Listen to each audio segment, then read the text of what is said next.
तुलसी और बिल्व पत्र का बहुत बड़ा महत्व है। साधना हो या उपासना हो या भोजन हो, अगर बिल्व पत्र के नीचे कर लिया जाए तो उसका अनंत गुना फल मिलता है।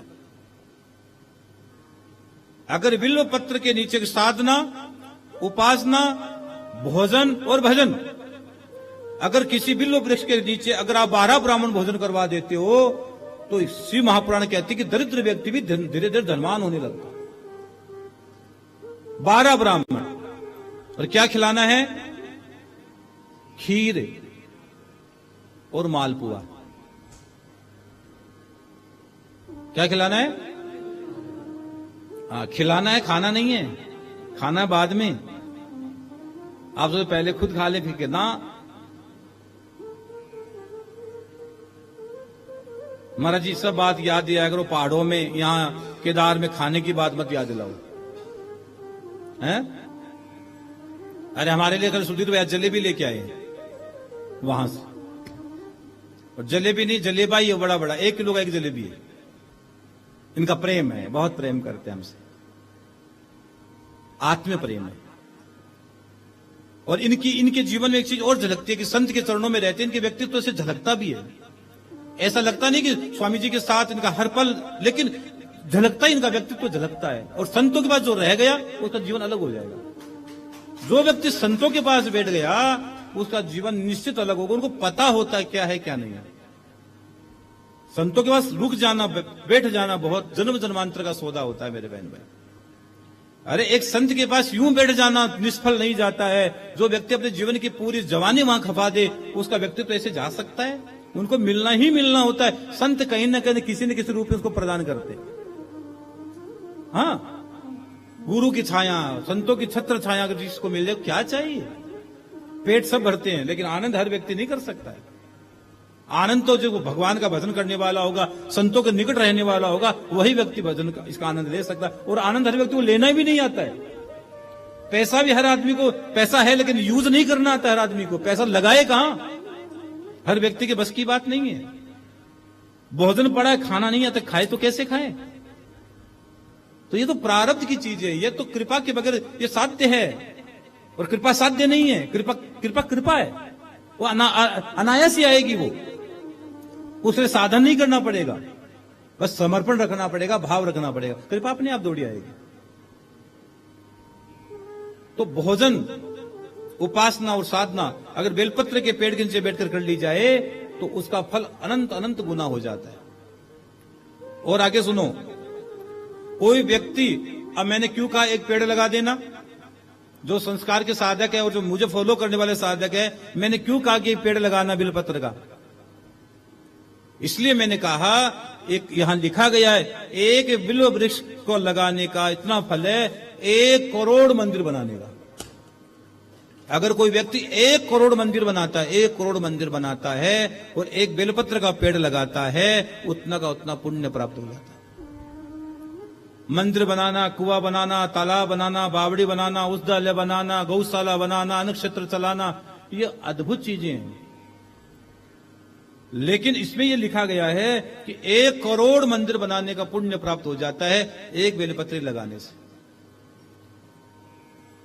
अब कितना इसमें मंदिर बनाओगे तो कितना खर्चा लगेगा 1 करोड़ में?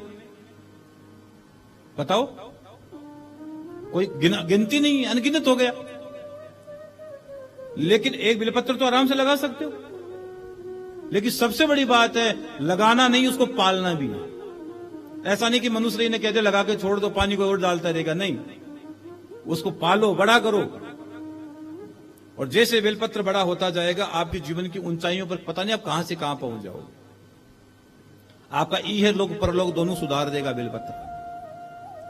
जीते जी आप भगवान शिव पर चढ़ाओगे और मरने के बाद आपके पीछे लोग आए वो चढ़ाएंगे, और जनता जनार्दन चढ़ाएगी, जो भक्त है भगवान शिव के वो चढ़ाएंगे। जैसे ही बेलपत्र उतार कर कोई व्यक्ति भगवान शिव पर चढ़ाएगा तो उसका पुण्य का कुछ अंश आपके खाते में अपने आप चला जाएगा। क्यों? तूने लगाया।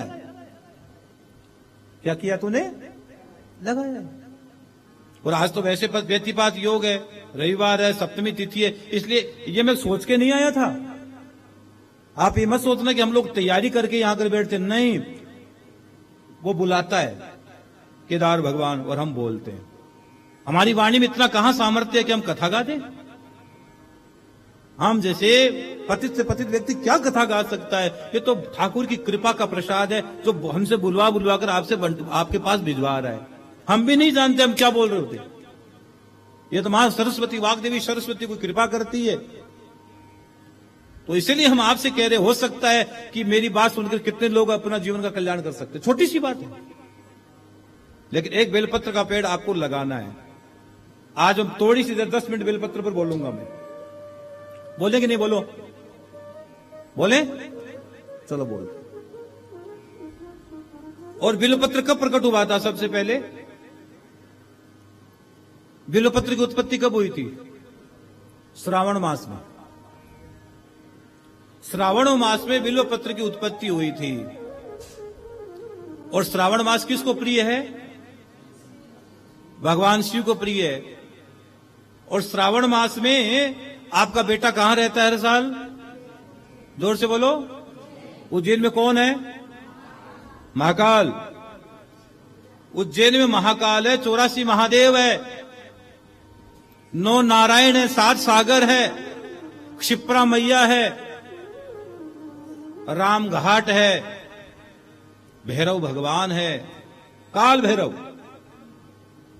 तो पूरे 1 महीने हम महाकाल के दरबार में सावन में रहते हैं। पूरे महीने शिव महापुराण चलती है। पूरे महीने, 1 महीने में 4 शिव महापुराण, अनुष्ठान, रुद्राभिषेक, बहुत बड़ा अनुष्ठान होता है। लगभग आप तो काफी लोग तो गए हो, आप साक्षी हो वहां के। जैसे उज्जैन वाली कथा का लोग इंतजार करते हैं मैया, लोगों को साल में उज्जैन वाली कथा का इंतजार रहता है कि महाराज जी की उज्जैन वाली कथा में हम जाएंगे जाएंगे जाएंगे। एक गया जी वाली कथा का लोगों को बहुत इंतजार रहता है, बहुत इंतजार रहता है। गया जी में महाराज जी श्राद्ध पक्ष में, इस बार भी श्राद्ध पक्ष आ रहा है 26 सितंबर से लेकर 10 अक्टूबर में। वहीं रहूंगा 16 दिन। हर साल वहीं रहता हूं, इस बार भी वहीं रहूंगा। पितरों के लिए पिंडदान, तर्पण, गया श्राद्ध का बड़ा विधान होता है। तो इस कथा का लोगों को इंतजार रहता है। अब जन्माष्टमी पर वृंदावन जाने लगे तो लोगों को वृंदावन का भी अब इस बार भी 30 सितंबर से लेकर 30 अगस्त से लेकर 5 सितंबर तक मैं वृंदावन में रहूंगा। जन्माष्टमी पर वहां कथा है। वहां भी लोग अगर यजमान सेवा पूजा में अगर आप जुड़ना चाहिए आइएगा। और अब तो लोगों को आदत हो जाएगी, हो सकता है केदार बाबा ने चाह लिया तो कुछ सेवा हर साल यहां भी वाणी की हो जाए। केदार भगवान ने चाह लिया, अगर वो चाहेगा तो हो जाएगा। फिर आपको इस कथा का भी बहुत लंबा इंतजार रहेगा, केदार में कथा हो। और एक मैंने कल बात बोली थी सुधीर जी, मैंने एक बात बोली थी, शायद 1 महीने की कथा ही बेटे को मिला है सौभाग्य।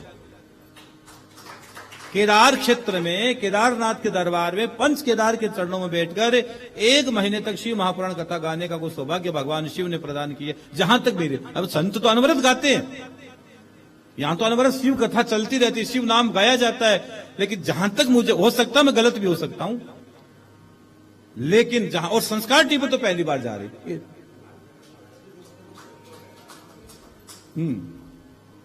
1 महीने का इतना बड़ा आयोजन, कितने लोगों को इसका लाभ मिलेगा? महादेव कितने लोगों का लाभ दिलाएंगे? तो जिनको भी अब आगे से सोचते, फिर लोगों को आपको केदारनाथ की कथा का भी इंतजार रहेगा कि महाराज जी केदारनाथ जाएंगे, कब जाएंगे कब जाएंगे। अब लोगों के मन में एक चीज चलती है, पता क्या चलती है? बस आए एक साथ दौड़ दाड़ के कैसे 4 धाम करके चले जाएं ना, वो बात का मजा नहीं आएगा। आओ, रुको, ठहरो, आराम से जाओ। वो घर वहीं मिलेगा, वो परिवार वहीं मिलेगा, वो नाता नातिन वहीं मिलेंगे, कोई छोड़ भागने वाला नहीं है।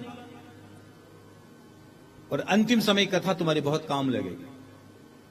तो हम बार बार आपसे कहते हैं कि इस पुण्य क्षेत्र में आप बैठकर जो आनंद ले रहे हो, तो आपको एक मेरी बात मान लेना, एक बिलपत्र का पेड़ आपको जरूर जरूर लगा देना।